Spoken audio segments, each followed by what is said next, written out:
Well, hello. Someone has asked me to read The Night Before Christmas by Clement Moore. 'Twas the night before Christmas, when all through the house not a creature was stirring, not even a mouse. The stockings were hung by the chimney with care, in hopes that St. Nicholas, that's me, soon would be there. The children were nestled all snug in their beds, while visions of sugar-plums danced in their heads. And Mama in her kerchief and I in my cap had just settled down for a long winter's nap.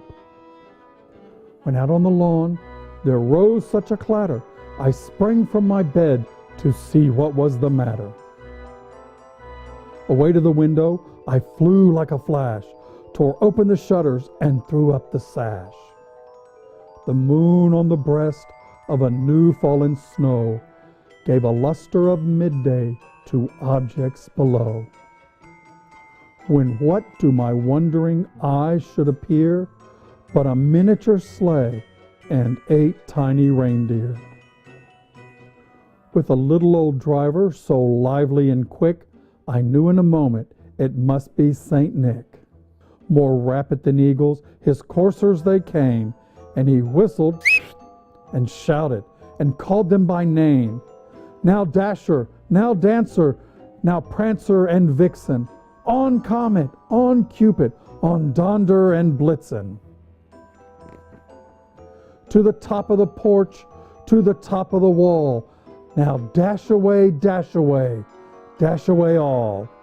As dry leaves before the wild hurricane fly, when they met with an obstacle mount to the sky. So up to the housetop the coursers they flew, with sleigh full of toys, and St. Nicholas too. And then in a twinkling I heard on the roof the prancing and pawing of each little hoof. As I drew in my head and was turning around, down the chimney St. Nicholas came with a bound. He was dressed all in fur from his head to his foot, and his clothes were as tarnished with ashes and soot. But Mrs. Claus does a really good job of getting that out. A bundle of toys he had flung on his back, and he looked like a peddler just opening his pack.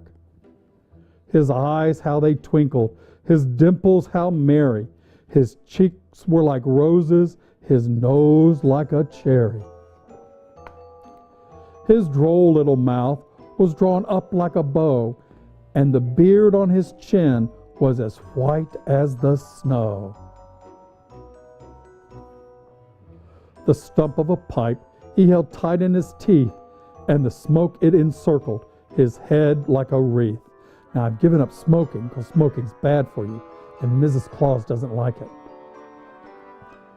He had a broad face and a little round belly that shook when he laughed like a bowl full of jelly. Ho, ho, ho, ho, ho. He was chubby and plump, a right jolly old elf, and I laughed when I saw him in spite of myself. A wink of his eye and a twist of his head soon gave me to know I had nothing to dread. He spoke not a word, but went straight to his work, and filled all the stockings, then turned with a jerk. And laying his finger aside his nose, he gave a nod, and up the chimney he rose. He sprang to his sleigh, to his team gave a whistle, and away they all flew like the down of a thistle. But I heard him exclaim as he drove out of sight, "Merry Christmas to all, and to all a good night." Now, kids, if you do what your mothers and dad tell you between now and Christmas, I'll leave you something special under the tree. What? Oh, yes, the reindeer want to thank you for all those carrots, and I want to thank you for the cookies.